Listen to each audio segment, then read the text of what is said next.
Movie ಮಾತ್ರ bro ಹೇಳ್ಬೇಕು ಅಂದ್ರೆ ಚಿಂದಿ ಅವತ್ತು ಟ್ರೈಲರ್ ರಿಲೀಸ್ ಆದಾಗ ಬಂದಿದೆ.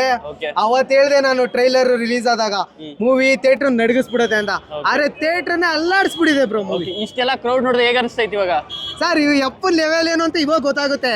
ಯಾವನೇ ಒಂದ್ ಮಾತಾಡ್ತಿರೋ ಅವ್ರಿಗೆಲ್ಲ ಕೆಲ್ಸಾನೇ ಇಲ್ಲ. ಕಾಮೆಂಟ್ ಮಾಡೋರಿಗೆಲ್ಲ ಕೆಲ್ಸ ಮಾಡೋರೇ ಅಲ್ಲ ಅವರೆಲ್ಲ. ಸರ್ ಮೂವಿ ಮಾತ್ರ ಸಕ್ಕತ್ತಾಗಿದೆ ಸರ್. ಇನ್ನೊಂದೇನು ಅಂದ್ರೆ ಸ್ಟಾರ್ಟಿಂಗ್ 20 ನಿಮಿಷ ಥಿಯೇಟ್ರು ನಡಗಿಸ್ಬಿಡುತ್ತೆ. ಬೇಕು ಅಂದ್ರೆ ನಮ್ಮ ಅಪ್ಪು ಫ್ಯಾನ್. ಅವ್ರು ಹೇಳಿರೋದು ಒಂದೇ, first day first show Kannada cinema ನೋಡಿ ಅಂತ. ಸೊ ಆದ್ದರಿಂದ ನಾವು ಮೂವಿ ಬಂದಿದೀವಿ, ಮೂವಿ ನೋಡಿದ್ವಿ ಸರ್. ಇವ್ರಿಗೆ ನಾವು ಅವಾಗಿಂದ, ಯಾಕಂದ್ರೆ ಅವ್ರ ಬಾಂಡಿಂಗ್ ಹಂಗಿತ್ತು ಸರ್. ಯಾವತ್ತು ನಾವು ಇವ್ರು ಅವ್ರ ಫ್ಯಾನ್ ಅಲ್ಲ ಇವ್ರ ಫ್ಯಾನ್, ಬಟ್ ಒಬ್ರು ಫ್ಯಾನ್ ಆದ್ರೆ ಎಲ್ಲಾರು ಒಂದೇ ತರ ನೋಡ್ಬೇಕು, ಆ ತರ ಹೇಳ್ಕೊಟ್ಟಿರೋ ನಮ್ ಬಾಸ್. ಮೂವಿ ಮಾತ್ರ ಫ್ಯಾಮಿಲಿ, ನಾವ್ ಇವಾಗ ಈ ತರ ಮೂವಿ ನೋಡ್ಕೊಂಡ್ ಬಂದೆ ನಾನು ಆಲ್ರೆಡಿ. ನಮ್ ತಾಯಿನ ಕರ್ಕೊಂಬಂದ್ ನೋಡ್ಬೇಕು ಅಂತ ಕೂತಿದ್ದೀನಿ ಇವಾಗ, ಅದನ್ನು ಮಾಡ್ತೀನಿ ಸರ್. ವಿಡಿಯೋ ಏನಾದ್ರು ಕಿಚ್ಚ ಬಾಸ್ ನೋಡಿದ್ರೆ ಹೇಳಕ್ ಇಷ್ಟಪಡ್ತೀರಾ ಸರ್? ಅವ್ರ ಏನ್ ಸರ್ 25 ವರ್ಷ ಹುಡುಗ ಇದ್ದಂಗಿದಾರ ಸರ್, 50 ವರ್ಷ ಅಂತ ಗೊತ್ತೇ ಆಗಲ್ಲ. ಆಮೇಲೆ ಯಾವನೇ ಅವ್ನ್ ಮಾತಾಡ್ತಿರೋ ಅವ್ರಿಗೆ ಅದ್ ಬರಲ್ಲ, ಆಕ್ಟಿಂಗ್ ಬರಲ್ಲ, ಡ್ಯಾನ್ಸ್ ಬರಲ್ಲ.